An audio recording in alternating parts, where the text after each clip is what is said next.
حاضرین و سامعین، السلام علیکم ورحمۃ اللہ وبرکاتہ۔ وعلیکم السلام ورحمۃ اللہ۔ ہمیشہ کی طرح اس وقت ہمارے ساتھ مولانا مفتی محمد اسحاق صاحب تشریف فرما ہیں، اور ہمیں بہت سے سوال بیرون ملک سے آئے ہیں۔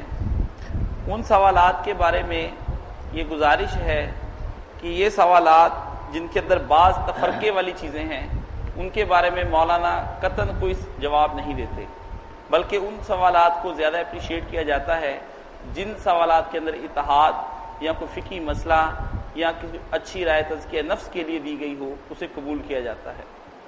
انشاءاللہ العزیز یہ ہمارا جو پروگرام ہے یہ اب اس کے بعد 14 نومبر کے بعد شائع ہوگا، کیونکہ مولانا صاحب اس وقت حج پر جا رہے ہیں۔ 4 اکتوبر کو مولانا صاحب انشاءاللہ العزیز مکہ میں ہوں گے۔ وہاں عزیزیہ کے مقام پر ایک ہوٹل ہے، وہاں مولانا رہائش اختیار کریں گے، اور حرم شریف میں بھی انشاءاللہ ملاقات ہو سکتی ہے۔ اس کے بعد 11 سے لے کر 21 تاریخ تک مولانا صاحب مدینہ شریف میں ہوں گے، وہاں قیام فرمائیں گے، اور یہ ملاقاتیں ہوٹل اور مسجد نبوی میں بھی ہو سکتی ہیں۔ احباب سے درخواست ہے جو وہاں پر موجود ہیں، ہم ان کو ایک نمبر جو اسی ویب سائٹ پر دے دیا جائے گا اس سے رابطہ کر لیں، انشاءاللہ العزیز ملاقات میں بھی آسانی ہوگی۔ اب پروگرام کا باقاعدہ آغاز کیا جاتا ہے۔ مولانا صاحب ایک خاتون سارا پوچھتی ہیں، میں زیادہ پڑھی لکھی خاتون نہیں اور نہ ہی میں زیادہ دینی فہم رکھتی ہوں، مگر میں نے آپ کے پردے کے خطبے سنے، اس کے بعد میں نے ارادہ کر لیا ہے کہ میں پردہ ضرور کروں گی، لیکن برائے کرم مجھے چند لفظوں میں بتا دیں کہ میں نے پردہ کہاں کرنا ہے اور کہاں نہیں، تاکہ میں آسانی سے اپنے پردے کا انتظام کر سکوں اور آئندہ کے لیے دین اسلام کی راہ اختیار کر سکوں۔ بہت آسان سی زبان میں سمجھا دیں اور مختصر سا بتا دیں۔ سارا بہن نے جو بات پوچھی ہے تو تفسیر طرف زیادہ اختصار سے تو بیان نہیں ہو سکتی، مگر چلو اللہ تعالیٰ توفیق دے بچی کو، بہت اچھا اس نے عزم ظاہر کیا کہ میں نے پردے کا ارادہ کر لیا۔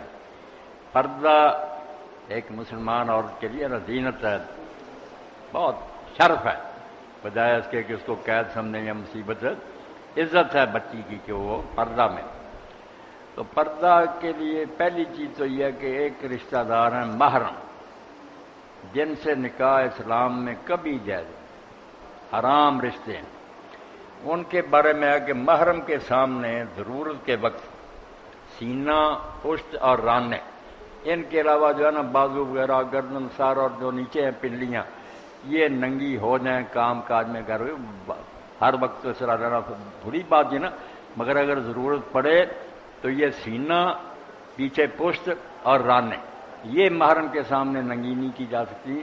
باقی پورا بدن جو نا اس میں کچھ حصہ کسی وقت ننگا بھی ہو گھر میں تو کوئی ہے، یہ محرم جن کے ساتھ نا باپ ہے، بیٹا، بھائی وغیرہ، نکاح حرام ہے۔ اس کے بعد دوسرا مرحلہ کہ پھر وہ محرم نہیں مگر ملنے والے قریبی رشتہ دار ہیں، گھروں میں آتے ہیں، یا کوئی دوست احباب بھی ایسے ہیں کہ گھر والا جو نا، جو اللہ نے پابندی لگائی کہ گھر میں اگر جانا ہو تو اجازت لو، اب گھر والے کا کام ہے، اس کو اللہ نے عقل اور سمجھ دی، دیکھے کہ یہ آدمی اس کردار کا ہے کہ اس کو میں اپنی سب سے قیمتی متاع، سب سے بڑا خزانہ میری عزت ہے، اس میں آنے کی اجازت دوں۔ اگر وہ ایسا نہیں تو بے شک اپنے رشتہ داروں میں سے نا اس کو ڈرائنگ روم میں بٹھائیں کہ گھر میں نہیں تم آ سکتے، اور جس کو گھر میں آنے کی اجازت دیں گے نا کہ قابل اعتماد لوگ ہیں یا رشتہ دار ہیں، ان کے لیے پھر یہ ہے کہ منہ اور یہاں تک ہاتھ، یہ اگر بغیر زینت کے میک اپ نہ کیا ہو، ننگے بھی ہوں تو کوئی حرج۔ یہاں جو مشہور ہو گیا نا کہ دیور جیٹ جو ہے ان سے بھی پردہ کرو، یہ بھی بات غلط ہے، انہوں نے لوگوں نے جینا حرام کر دیا، اور ایک حدیث پاک کا غلط مفہوم لے لیا کہ دیور جو ہے نا وہ موت ہے۔ اب اس کا شروع کیا تھا؟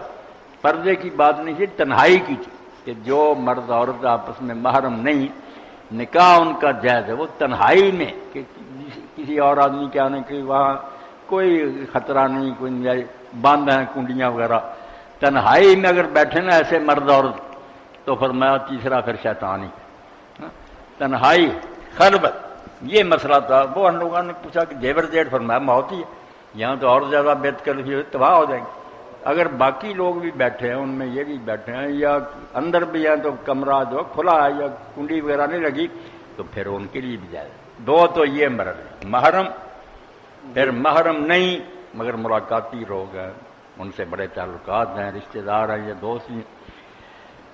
آخری سٹیج یہ ہے جو سورہ احزاب میں بیان ہوا کہ گھر سے باہر نکلنا، جہاں غیروں سے واسطہ پڑے گا وہاں پھر حکم ہے۔ بعد میں چلو برقع دوسری جگہ تھا حضور کے انہوں نے برقع، مگر جو قرآن کا حکم ہے نا وہ بڑی چادر کا، جلباب پہ بڑی چادر لے اپنے اوپر موٹی، اس سے وہ نہ گھونگٹ نکالے، اپنے منہوں کے آگے اس کا تھوڑا سا حصہ لٹکا دیں تاکہ آنکھیں آنکھوں سے نہ ٹکرائیں۔ بس یہ ہے قرآن پاک کا پردہ کہ باہر نکلتے وقت نا چادر اور اس کو لٹکایا ہو۔ اگر کوئی آدمی نہیں سامنے تو بے شک منہ ننگا بھی ہو، کوئی دوسرا غیر آئے آدمی سامنے پھر اپنے سامنے جھکا لے۔ اس بارے میں کوئی بات ہے تو پوچھیں۔ جی مولانا صاحب، ایک دوست خضر پوچھتے ہیں، میں عموماً جب مسجد میں جاتا ہوں تو اپنی پینٹ کے پونچے انہیں موڑ لیتا ہوں اور پھر نماز ادا کرنے کے بعد باہر آتا ہوں تو پینٹ کے پونچے پھر واپس اپنی جگہ پر لے آتا ہوں۔ ایک صاحب نے یہ بات دیکھی تو انہوں نے مجھے منع کیا۔ میں نے ان سے کہا کہ جو میں نے کام کرنا تھا نماز کے دوران وہ تو میں نے کر لیا، اللہ کی عبادت کی، اب مجھے دنیا کے کام کرنے ہیں۔ وہ کہتے یہ ٹھیک نہیں ہے۔ مجھے اس کے بارے میں ذرا وضاحت کر دیں کہ کیا ان کی بات ٹھیک ہے یا میری بات؟ اس میں دو باتیں، ایک تو ہے نا کہ آدمی عام حالات میں تو اپنی شلوار یا تیمم وغیرہ یا یہ پینٹ نیچے رکھے ٹخنوں سے، یہ تو ہے بہت بڑا گناہ، چھوٹا نہیں۔ ٹھیک ہے یہ وبا عام ہو گیا، ہم سمجھتے نہیں، مگر بہت بڑا جرم ہے۔ آپ نے فرمایا ٹخنوں سے نیچے جو لباس ہے نا یہ آگ میں ہے، جہنم، اس لیے بنوائیں ایسی شرٹ پینٹ یا شلوار پاجامہ جو ٹخنوں سے اوپر ہو۔ یہ تو عام قانون، یہ نہیں کہ نماز کے لیے ایسا کرو، اس سے لوگوں نے سمجھ لیا کہ پھر نماز کے لیے کرنا چاہیے، باقی خیر ہے، خیر نہیں، ہر حال میں نا ٹخنوں سے اوپر لباس ہونا چاہیے۔ باقی جو ہے نا فولڈ کرنے کی بات ہو، فولڈ کرنے کی بات کوئی نہیں منع، اگر کپڑا نہ اس کو کوئی آدمی فولڈ کر لے وہ نہیں۔ جو حکم ہوا نا کہ نہ کپڑے کو سمیٹو، سمیٹنا ہے کہ فولڈ وغیرہ کی ضرورت نہیں، پہلے ہی ٹخنوں سے اوپر ہے، مگر سجدے میں جاتے وقت دونوں ہاتھوں سے اس طرح شلوار کو پاجامے کو اوپر اٹھائے، یہ منع کیا کہ کیوں یہ تکلف کرتے، اس کو لٹکتے رہنے دو، تم بھی سجدہ کرو، تمہارے ساتھ وہ لباس بھی سجدہ کرے۔ وہ سمیٹنے کی بات ہے کہ یوں اوپر کو اٹھائے نا، وہ نہیں ٹھیک بات۔ جی دو باتیں ہوگی، ٹخنوں سے اوپر تو ہمیشہ ہی لباس رکھنا چاہیے، باقی اگر وہ ٹخنوں سے اوپر بھی ہے تو سجدے کو جاتے وقت دونوں ہاتھوں سے پکڑ کر جو اوپر اٹھانے کی کوشش کرتے ہیں، اس کی کوئی ضرورت نہیں۔ کاشف رضا پوچھتے ہیں، نماز کے احکام اترنے سے پہلے مسلمانوں میں کون سی عبادت رائج تھی، اس کے بارے میں وضاحت فرما دیں۔ اسلام پر ایک دن ایسا نہیں آیا جب نماز نہیں تھی، نماز کے بغیر اسلام کوئی شے نہیں۔ پہلی بات جو ہے نا اسلام سے آدمی کے اندر پیدا ہوتی وہ نماز ہے کہ اپنے رب کے سامنے جھکے۔ اگر سب کوئی پڑھ پڑھا کر نمازی نہیں نا تو اسلام میں اس کا کوئی حصہ نہیں۔ یہ ہماری بدنصیبی ہے کہ عشق رسول ہیں، احتجاج ہیں، سب ہیں، اس وقت بھی اگر جماعت شروع ہو نا زور اثر کی یہ سارا جلوس جو کھڑا رہے گا، دو چار آدمی نماز پڑھیں گے، یہ عشق رسول ہے۔ نماز تو ایسی بات ہے کہ آپ دیکھیں امیر المومنین عمر بن الخطاب رضی اللہ عنہ زخمی ہو گئے اور کئی دن زخمی رہے، خون بہتا تھا۔ ایک دن نا بے ہوشی کی حالت طاری ہو رہی تھی، لوگ آئے تو پوچھا فجر کی نماز پڑھ لی ہے؟ انہوں نے ہاں پڑھ لی۔ تو آپ نے پھر کہا کہ میں نماز پڑھوں، تو ساتھ ہی کہا کہ لا سہم فی الاسلام لمن لا صلاۃ لہ، جو آدمی نماز نہیں پڑھتا اس کا اسلام میں کیا حصہ، کوئی مسلمان نہیں۔ اور پھر اللہ سے دعا کی کہ اللہ میری حالت اب بدلتی جا رہی ہے، ایسا نہ وقت آئے میری زندگی میں کہ میں اتنا کمزور ہو جاؤں کہ کوئی نماز رہ جائے، اس سے پہلے مجھے اٹھا لے دنیا سے۔ تو نماز جو ہے نا یہ ایک دن بھی نہیں آیا جب نہیں تھی، شروع بھی اس سے ہوا۔ ابھی غار میں جبریل علیہ السلام آپ سے ملے تو پھر آپ کو وضو کرا کر کے دکھایا، 2 رکعت نماز پڑھ کے دکھائی اور کہا یہ اور آپ سے پہلے انبیاء کا طریقہ۔ نماز تو اس دن سے چل پڑی۔ اور وفات کے وقت کی جو آخری بات آپ نے کہی، الصلاۃ وما ملکت ایمانکم، نماز کا خیال رکھنا، اور جو تم سے نیچے لوگ ہیں نا غلام اور کمزور اور مزدور طبقے، ان کا بہت خیال رکھنا۔ یہ آخری بات تھی جو پیغمبر خدا نے کہی، پھر دنیا سے چلے۔ نماز ہی شروع ہے، نماز ہی آخر ہے۔ آپ سورہ المومنون دیکھیں، اسی طرح آگے معرج میں جب بات شروع ہوتی ہے نا مومن کون ہے، پہلی بات الذین هم فی صلاتہم خاشعون. نماز پھر بیان ہوتا رہتا زنا نہیں کرتے، وعدے پورے کرتے گواہی، اور اینڈ پر بھی کہ وہ اپنی نمازوں کا خیال رکھیں، نماز دائرے کی طرح، باقی دین اندر، شروع بھی نماز سے آخری فکرہ بھی نماز، دونوں صورتوں میں سے کہ یہ قلعے کی طرح ایسا حصار اور دیوار ہے جس نے سارے شہر کو پناہ دے. نماز گئی سارا دین گیا. فخلف من بعدهم خلف اضاعوا الصلاۃ. اللہ کہتا پہلی امتیں برباد کیوں ہوئیں؟ نبیوں کے بعد نالائق لوگ آئے، انہوں نے نمازیں چھوڑ دیں. فسوف یلقون واتبعوا الشہوات، پھر من مانی کرنے لگے. نفس جو نا وہ کھلا سانڈ بن گیا، پھر نماز چھوٹی جو کوئی محافظ ہی نہ رہا. نماز بچاتی ہے مومن کو کہ بھائی 2-4 گھنٹے کے بعد خدا کے سامنے آتے شرم کرو. تو نماز شروع سے، باقی جو ہے نا پہلے 2 نمازیں تھیں صرف فجر کی اور عصر کی، بعد میں معراج کی رات 5 ہوئی. نماز شروع سے، نماز کوئی دن نہیں آیا کہ آپ نے نماز نہیں پڑھی ہے. جی تہجد بھی مولانا فرض تھی؟ تہجد بھی پہلے فرض تھی، سب مسلمان پڑھتے تھے. جی ایک دوست پوچھ رہے ہیں کہ میں حج پر جا رہا ہوں، اللہ نصیب کرے، آسان کرے. میرے جسم پر بہت دانے نکلے ہوئے ہیں، کھجلی بھی بہت ہوتی ہے، کرتا ہوں تو خون نکل آتا ہے.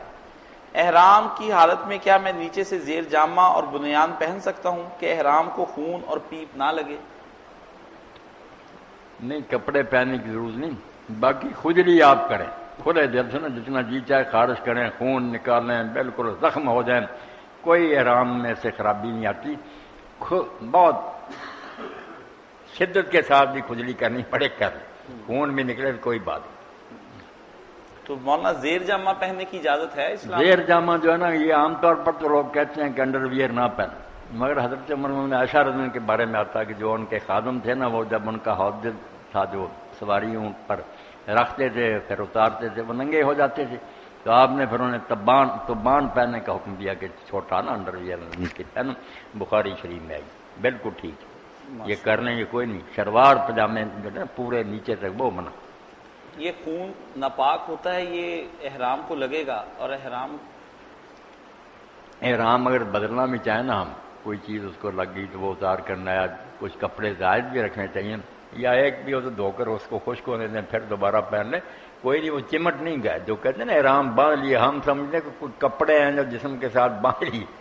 احرام جیسے کہتے ہیں نماز کی نیت باندھ لی، وہ مطلب شروع کر دی. احرام ہے کہ پابندیاں لاگو ہو گئی، ورنہ گرمی لگ رہی ہے آپ کپڑے اتارے. نہانا ہے تو جا کر باتھ روم میں دونوں کپڑے اتار کر آپ بے شک نہائیں، خوشبودار صابن استعمال نہ کریں. ویسے پانی جتنا استعمال کریں نہائیں اتنا ہی اچھا، تاکہ بال بکھریں، آدمی دیوانہ اور پاگل نظر آئے. تیل وغیرہ نہیں لگانا. ٹھیک چاہیے ان 4 چادریں آدمی رکھیں نا، 2 پہنے 2 زائد بھی ہوں، بدلنی پڑے بدل لے. جی ارشاد صاحب پوچھتے ہیں مولانا صاحب آپ خون کے بارے میں بات ہوگی نا تو بعض چیزیں جو ہم لوگوں کے خلاف جاتی ہیں نا کہ خون کوئی ناپاک نہیں سوائے خون حیض کی. بچیوں کو جو خون آتا ہے وہ ناپاک ہے، اس کو کہا گیا کھرچ کر دھوئیں، بعد میں اس کو صاف کریں. باقی بکروں کا خون، ہمارا خون، یہ پینا کھانا حرام ہے، مگر ناپاک کوئی نہیں. لگتا رہا جسم یا کپڑے کو پلید نہیں ہو. یہ بھی بات بولیں درمیان میں کھول بلا شبہ. ارشاد صاحب پوچھتے ہیں مولانا صاحب آپ نے ایک دفعہ جمعے کے خطبے کے دوران یہ بات فرمائی کہ عورت اور مرد کی نماز میں کچھ فرق ہوتا ہے، لیکن اس خطبے میں آپ نے کچھ وضاحت نہیں فرمائی تھی کہ کیا فرق ہے، اس فرق کے بارے میں بتا دیں. فرق یہی ہے کہ عورت جو ہے نا خود عورت کا لفظی پردہ چاہتا ہے، چھپانے کے کام. میری اور آپ کی بھی ایک عورت ہے مردوں کی، ناف سے لے کر گھٹنوں تک، یہ عورت اور رجل مرد کی چھپانے کی جگہ. عورت سوائے ہاتھ کے اور منہ کر پاؤں کے باقی اس کا پورا بدن جو ہے نا چھپانے کے لائق. اس لیے ہر وہ کام جس سے اس کا کوئی حصہ نمایاں ہونا کہ سجدے میں ابھر کر کرے، اوپر سے سارا اس کا جسم اوپر اٹھا ہوا نظر آئے، یہ یا رفع یدین ہماری طرح اونچا کرے نہیں، یا چھاتی تک کی طرف کرے، اپنے پستانوں پر ہاتھ رکھے، ان کو دبا کر رکھے. رکوع میں بھی زیادہ جھکے نہیں، بس ہاتھ جو ہے نا گھٹنوں تک پہنچ جائے، بے شک کمر نہ ہی سیدھی ہو. سجدے میں جائے تو زمین پر بیٹھ جائے، زمین پر ہاتھ اس طرح پھیلائے، پیٹ جو ہے رانوں کے ساتھ لگائے، دونوں پاؤں ایک طرف کو نکال دے، بیٹھ جائے زمین. اس کو کوئی ایسا کام نہیں کرنا چاہیے جس سے اس کا جسم کا کوئی حصہ نہ ابھرا ہوا نظر آئے. یہ چھوٹا سا اصول ہے. بس ہر وہ کام کرے جس سے نا چھپتی جائے۔ جی، محمد عثمان اکرم صاحب پوچھتے ہیں مولانا صاحب قرآن کریم میں کہیں ذکر نہیں کہ جب نماز کے لیے وضو کیا جائے تو ناک میں پانی ڈالا جائے اور کلی کی جائے، اگر یہ نہ کیا جائے تو کیا وضو ہو جاتا ہے؟ قرآن مجید میں تو جو بات آئی وہ ٹھیک ہے، آپ کہتے ہیں کہ منہ دھونے کا حکم، مگر ساری دنیا جس کو اللہ نے عقل دی نا کافر مومن جب کہنا ہاتھ منہ دھونا ہے تو منہ بھی صاف کرتے ہیں، ناک میں بھی پانی ڈال، یہ ایک فطری بات ہے۔ کوئی بھی منہ دھوئے گا تو اگر صبح کے وقت دوسرا نہ منہ صاف کیا نہ کوئی نہیں، وہ خود بھی نہیں مطمئن ہوگا، نہ کوئی کہیں گے یہ۔ اور اللہ کے رسول نے وضاحت کر دی کہ چہرہ جو ہے اس میں ناک اور منہ بھی شامل ہے، اس کو 3 بار دھونا چاہیے۔ جی، ایک ساتھی پوچھتے ہیں، انہوں نے ناروے سے کہا ہے، عاطف علی شاہ، آپ کے بہت سے کلپ سنے، بہت شکریہ، آپ کی باتوں سے میرے دل کو بہت تسلی ہوتی ہے، لیکن 3 سوال آپ سے کروں گا جن کی وجہ سے میں نے فقہ حنفی سے فقہ جعفریہ اختیار کر لی۔ پہلا کہ آج وضو میں پاؤں دھونا، اور دوسرا طلاق ثلاثہ، اور تیسرا تراویح۔ میں نے ان تینوں مسئلوں کے اندر فقہ جعفریہ والوں کو حق پہ پایا اپنی تحقیق کے مطابق، اس کے بعد میں نے وہ فقہ جعفری اختیار کر لی۔ آپ اس کے بارے میں مجھے وضاحت فرمائیں کہ آپ کے ہاں اہل سنت کے ہاں بھی کوئی ایسی چیز موجود ہے کہ جو ان تینوں چیزوں کے بارے میں ویسے دلائل فراہم کر سکے؟ شاہ صاحب اس کے لیے آپ کو نا جعفری بننے کی کوئی ضرورت نہیں تھی، باقی اگر آپ حنفی سے جعفری ہو گئے تو کوئی نہیں، اسلام میں حنفی بھی تھے تب بھی مسلم تھے، جعفری ہو گئے پھر بھی مسلم ہیں، کوئی ایسی بات نہیں کہ آپ اسلام سے نکل گئے۔ مگر مسئلے جو آپ نے بیان کیے ان کے لیے کیا جعفری ہونے کی ضرورت تھی؟ جن چیزوں میں جعفریوں کا اور دوسرے لوگوں کا اختلاف ہے یہ نہیں کہ پاؤں دھونے، یعنی وہ اور باتیں، جن میں سے بنیادی بات جو ہے نا وہ امامت کی ہے کہ شیعہ حضرات جو کہتے ہیں حضور کے بعد 12 آدمی جو ہے نا ان کو بھی خدا نے مقرر کیا، آپ علم دیتا ہے، وہ غلطی سے پاک ہیں، اور جیسے نبی کو کوئی شخص نہیں مانتا کافر ہے، اسی طرح جو ان 12 کو نہیں نہ مانتا اس کی سب باتیں ضائع ہیں، وہ ہمیشہ دوستی ہے۔ مسئلہ یہ ہے جس کو طے کرنا چاہیے کہ یہ دین میں کہیں ہے بات، یہ چھوٹے چھوٹے مسئلے جو ہے نا پاؤں دھونے کے مسئلہ کوئی نہیں، اہل سنت خود کہتے ہیں کہ 4 اس بارے میں قول ہیں کہ پاؤں دھو، ایک ہے کہ مسح کر لو، ایک ہے کہ دونوں میں آپ کو اختیار ہے، جس دن جی چاہو دھو لو، جس دن جی چاہو ہاتھ پھیر لو، اور کئی لوگ ہیں جو کہتے ہیں دونوں کام کرو یار، پہلے ہاتھ پھیرو اس کے بعد دونوں پاؤں کو دو۔ 4 قول ہوگا کہ صرف مسح، صرف دھونا، دونوں، اور یہ ان میں سے جو جی چاہے کر لیا۔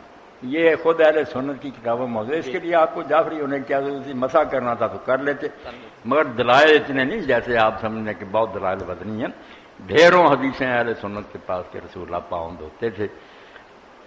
اور طلاق ثلاثہ اور تراویح ٹھیک ہے، وہ آپ اہل حدیث حضرات سے ملتے تو پتہ چلتا کہ وہ سارے اہل سنت یہ، مگر وہ کہتے ہیں کہ ایک وقت میں دی ہوئی 3 طلاقیں 3 نہیں ہوتی، وہ ایک ہی ہے، اور عدت کے اندر آدمی رجوع کر سکتا، اگر عدت گزر بھی جائے تو ان کا پھر ڈائریکٹ نکاح ہو سکتا اگر بچی راضی ہو جائے۔ عدت کے اندر انسان جو اس کو پاور حاصل ہے کہ لڑکی مانے یا نہ مانے، وہ کہا میں نے طلاق واپس لے گی، نکاح قائم رہ گیا۔ اگر عدت گزر جائے تو پچھلا نکاح ختم ہے، مگر وہ دوبارہ کرنا چاہے رضامندی سے تو پھر کر سکتے ہیں، کوئی حلالہ نہیں، کوئی کفارہ نہیں۔ یہ 3 طلاقوں کی بات ہے جو ایک وقت میں دی ہے۔ جی جی،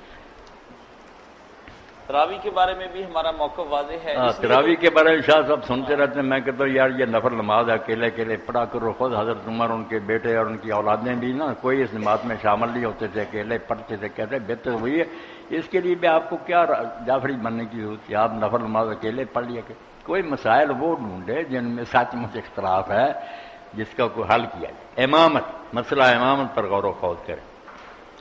سویڈن سے کاشان پوچھتے ہیں، مولانا صاحب شیعہ اور سنی دونوں فرقوں کے ہاں اس بات پہ اختلاف ہے، ایک کہتا ہے کہ امام مہدی پیدا ہو گئے اور وہ بعد غائب ہو گئے اور پھر انشاءاللہ وہ آئیں گے، دوسرے صاحب کہتے ہیں کہ نہیں پیدا ہی نہیں ہوئے، قیامت کے نزدیک جا کر ہی پیدا ہوں گے۔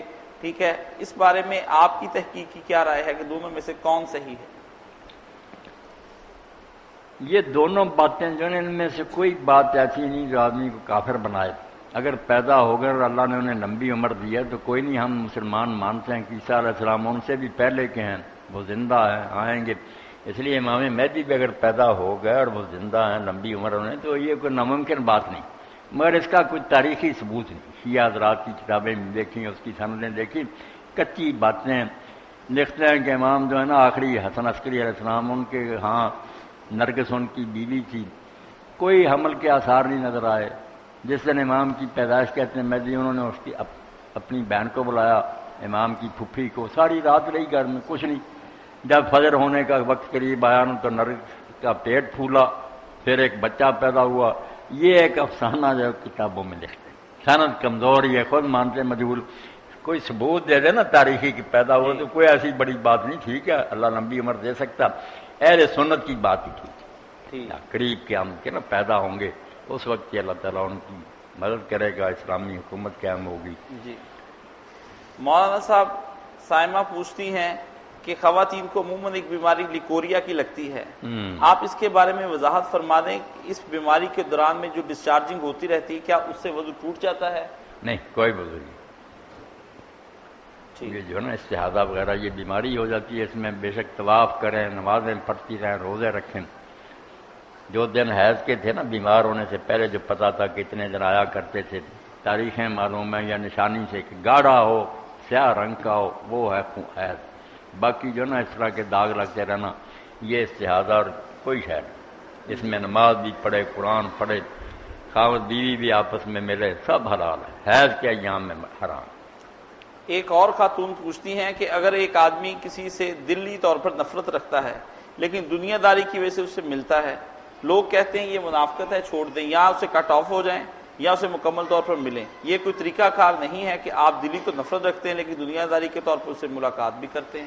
دین کی روشنی میں وضاحت فرما دیں۔ میری بہن دیکھنا تو یہ ہے کہ دلی نفرت کس وجہ سے، اگر تو اس میں کوئی شرعی عیب ہے، برا آدمی تو نفرت کرنی چاہیے۔ باقی جو ہے نا ظاہر داری اور ملنا، اچھا سلوک آئے سے کو خوش آمدید کہنا، کھانا کھلانا، یہ کوئی منافق وغیرہ نہیں۔ خود رسول اللہ نے ایک شخص آیا اور لوگوں کو کہا کہ یہ بے ایمان آدمی آ رہا، اپنے قبیلے کا بدترین آدمی، مگر جب آیا تو بہت اچھا سلوک سے کیا۔ بعد میں لوگوں نے کہا کہ اللہ کے رسول آپ نے یہ پہلے فرمایا میں اس کی وجہ سے اپنے کردار کو خراب کروں، سلوک تو نیکی کرنا چاہیے، خبردار تمہیں کر دیا تھا بندہ خطرناک، تو برا ہے تو اس سے بے شک نفرت کریں، دل میں کرنی چاہیے، مگر ظاہری سلوک جو ہے نا سلام کہنا، کھانا جو مرکر کا، یہ نہیں قطع تعلق کرنا چاہیے۔ شاید آپ کے میل جوڑ کی وجہ سے کبھی ہدایت ہی ہو جائے، کٹ آف نہیں کرنا۔ جی ایک صاحب پوچھتے ہیں مولانا صاحب، میرے ایک دوست شیعہ بار بار اس بات پر مصر ہیں کہ حجۃ الوداع کے موقع پر نبی کریم صلی اللہ علیہ وسلم نے من کنت مولا فہذا علی مولا کے الفاظ کہے ہیں، لیکن میں نے کہیں خطبے میں نہیں پڑھے۔ آپ بتا دیں یہ الفاظ کس جگہ کے ہیں، کیا یہ خطبے کا حصہ تھے یا نہ؟ کون پوچھتا ہے؟ یہ ایک دوست ان کے کہتے ہیں، پوچھتے ہیں علماء کے آپس میں۔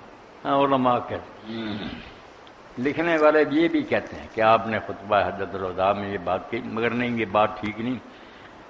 ہمارے اہل سنت میں سے کچھ لوگ کہتے ہیں آپ نے کہا دو چیزیں چھوڑ رہا ہوں، اللہ کی کتاب ہے میری سنت ہے، وہ بھی نہیں خطبہ حجۃ الوداع میں، کیا دوسرے موقع پر۔ یہ من کن تو مولا ہو جو نا، یہ بھی وہاں نہیں فرمایا۔ جب حج سے واپس لوٹے مکہ اور مدینہ کے درمیان ایک مقام آتا جوفہ، جو شام والوں کا میقات ہے، شام کی طرف سے لوگ آئے تو وہاں سے احرام باندھتے، اس کے قریب ایک تالاب تھا، چشمہ، جس کو غدیر قوم کہتے ہیں۔ وہاں پھر نبی علیہ السلام نے لوگوں کو اکٹھا کر کے نا یہ خطبہ دیا کہ میں بشر ہوں، ہو سکتا ہے اللہ کا فرشتہ آئے اجل کا اور میں دنیا سے چلا جاؤں، تو سن لو، میں تم میں دو عظیم چیزیں چھوڑے جا رہا ہوں، ایک اللہ کی کتاب ہے، اس میں ہدایت اور نور ہے، اور دوسرے یہ میرے خاندان کے لوگ ہیں، ان کے بارے میں تمہیں اذکرکم اللہ فی اہل بیتی، اللہ کا خوف دلاتا ہوں کہ میرے بعد ان سے بدسلوکی نہ کرنا، اور ساتھ یہ کہا کہ من کن تو مولا فعلی، جو مجھ سے محبت رکھتا ہے اس کے لیے ضروری ہے کہ ولی سے۔ یہ خطبہ جو ہے نا خم غدیر کا، اس میں حجۃ الوداع کی حدیثیں وغیرہ نا ترمذی وغیرہ میں، مگر وہ نہیں ٹھیک۔